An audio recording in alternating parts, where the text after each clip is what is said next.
samedi, le vieux voisin m'a donné 65 000 francs. Ils m'ont amené au CHI, la grande hôpital de Guadeloupe là-bas. On m'a mis dans le scanner. Ils ont payé le scanner par 65 000 francs. On m'a mis dans le scanner. Tout ça se passe, mon frère et soeur. Ma fille est là. Elle était avec moi là-bas. On m'a mis dans le scanner. C'est la toute ma première fois. Moi, je me suis dit, Seigneur, je suis arrivé dans telle condition pourquoi?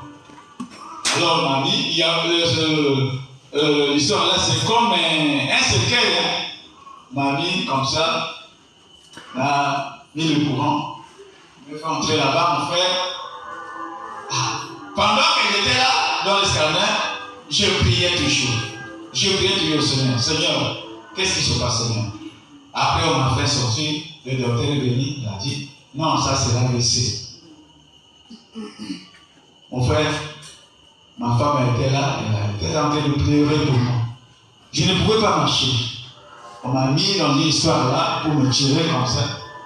On m'a mis dans la voiture. Le docteur qui traitait la maladie là,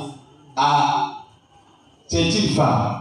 Elle a dit, j'ai beaucoup de cas de maladies d'AVC.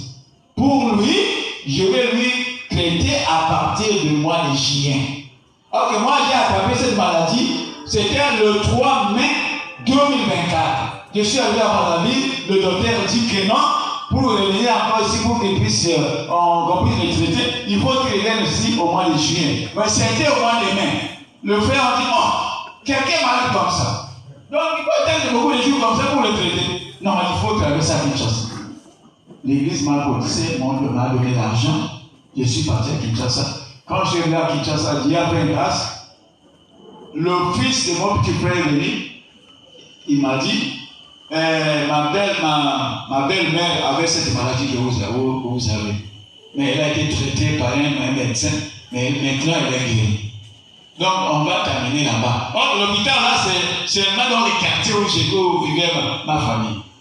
On m'a amené le matin, j'étais parti là-bas par une moto parce qu'il ne pouvait pas marcher. Toute la famille était en train de pleurer pour moi. Mon petit frère est en train de pleurer, la femme de mon petit frère, mes petits-fils, tout ça, ils sont là pour pleurer. J'ai dit, ne pleurez pas, Dieu est avec moi. Je ne mourrai pas. Pour eux, ils ont pensé que moi je vais mourir. En bref, arrivé au mois de mai 2024, c'était le 31 mai, parce que c'est une date immédiate que je ne peux pas oublier. Le 31 mai 2024, c'est là où j'avais voulu partir. J'étais là à la maison, étalé, tellement malade, toute la famille là, pour venir attendre si moi je pouvais quitter la terre. Mais j'ai entendu des bruits dehors. On est dans qui était en ébullition. J'ai dit à mon épouse, qu'est-ce qui se passe là? Oh, le pasteur Deka est décédé, Baruch est décédé. Voilà pourquoi là-bas, on est en train de pleurer pour le pasteur. Quand ma femme est venue m'informer, j'étais dans la chambre, il y a quelque chose qui m'est arrivé, mon frère. Je me suis emporté par un sommeil que je ne voulais pas. J'ai vu qu'il était en train de quitter ses corps ici. J'ai quitté ses corps. J'avais encore un autre corps qui n'était pas malade. Amen. J'étais parti quelque part. Au nom de Jésus-Christ que je prêche.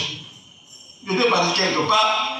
La famille était en train de pleurer, tout ça. Pour moi, elles ont pensé que moi je vais partir pour toujours.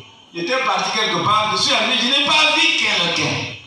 J'ai entendu seulement la voix. Mon frère, le message que nous apportons est la vérité. Nous avons un Dieu vivant. Moi, j'ai entendu la voix de ce Dieu-là. Quand j'étais parti quelque part là, j'ai entendu une voix qui disait, mais pourquoi vous avez fait à mon serviteur ainsi? Il y avait un groupe de gens qui ont répondu qu'il meurt. Après un certain moment, il y a eu du calme. Après, cet homme-là a commencé à parler. Il a dit, depuis que moi je lui ai donné le ministère, il n'a jamais détourné ni à gauche ni à droite. Amen.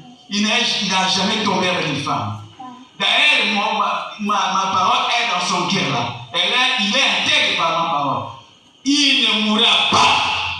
Quand il a dit ça, directement je me réveille. J'ai dit à mon épouse, la mort n'existe pas pour moi, je ne mourrai pas. J'ai dit à tout ce qui était entouré, à ma famille qui était entouré pour attendre que moi je meurs, j'ai dit à la famille, non, je ne mourrai pas, Dieu vient de me parler maintenant, je ne mourrai pas.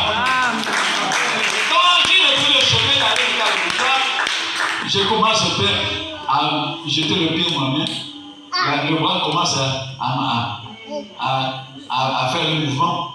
Jusqu'à présent, donc je suis devant vous. Amen. Ni quelqu'un Dieu, j'allais mourir. Mais par la parole de Dieu, par le message que nous prêchons, je vous l'apprends ce soir, ce matin, que Jésus est vivant. Dieu a entendu sa voix en train de parler pour moi. C'est pour cela que je disais toujours à mes amis prédicateurs. Il faut être intègre. Il faut être maintenant intègre dans la parole de Dieu. Si j'étais peut-être un prédicateur qui tombait avec des femmes, qui faisait n'importe quoi, j'allais partir. Mais Dieu lui-même a témoigné. Il a dit, depuis que moi je lui ai donné le ministère, il ne s'est jamais détourné ni à gauche ni à droite. Il n'a jamais tombé avec une femme. Il est intègre par la parole. Il ne mourra pas. Voilà pourquoi je vais terminer pour cela, pour vous dire que Dieu est vivant. Acclamons pour le Seigneur.